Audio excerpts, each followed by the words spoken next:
Ferguson Reid, Intro, Part 4. I didn't know it at the time, but the white elephant dream was a message, a forerunner that God was about to let me in on the joke.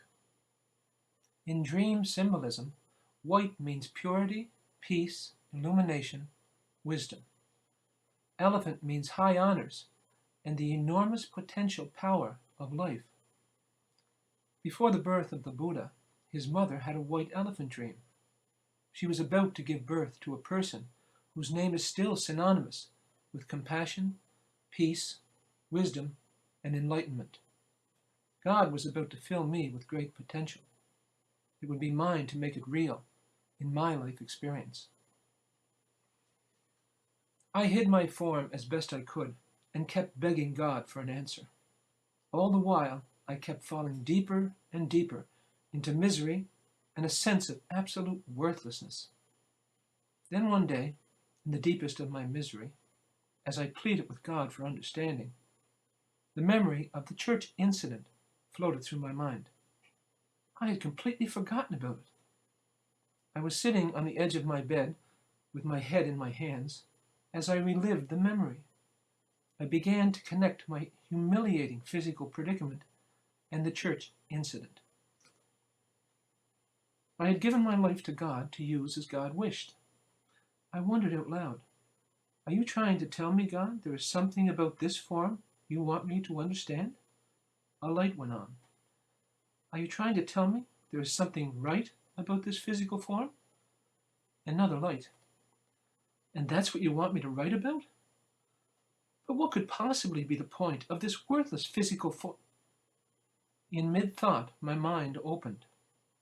In my mind's eye, I found myself looking down upon two parallel lines of humans. One line was male, one was female.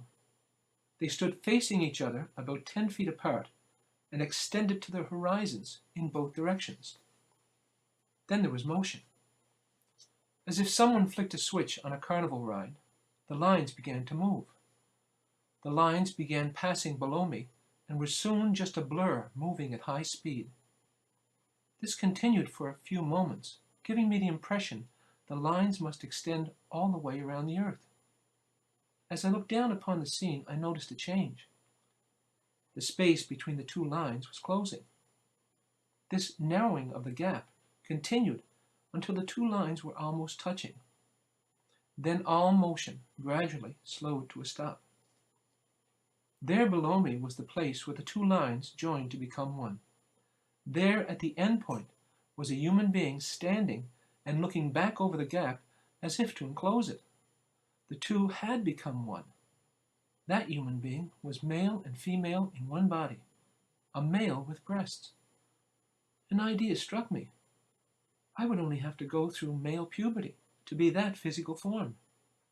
Maybe there was a point to this worthless physical form. I looked back toward the other end and was there immediately.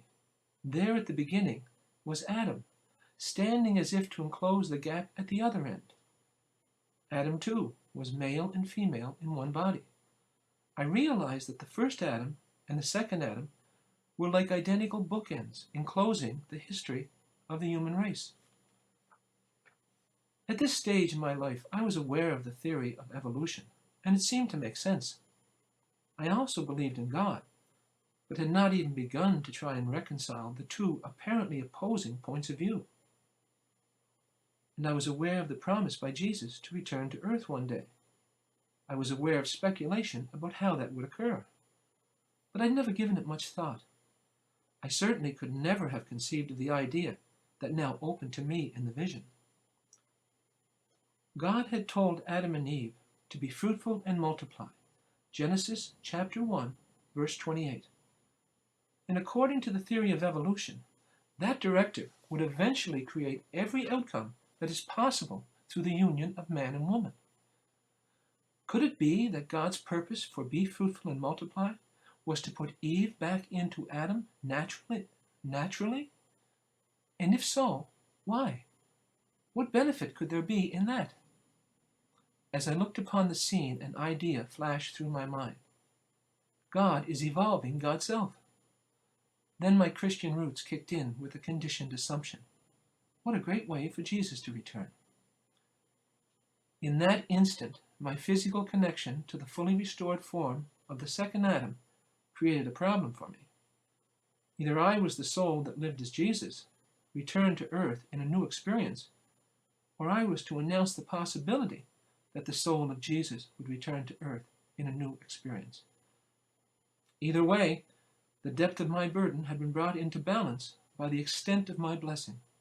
It was now mine to understand, and there was no one to ask but God in my heart. As I withdrew from the vision, I was high in the blessing.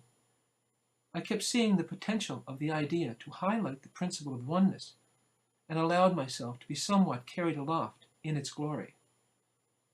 Then I remembered my reality, and the fact there was still no place for me when seen through the eyes of this world. The world was yet unaware of the vision. I was immediately grounded. My life would be a constant challenge to bring the blessing and the burden into perfect balance.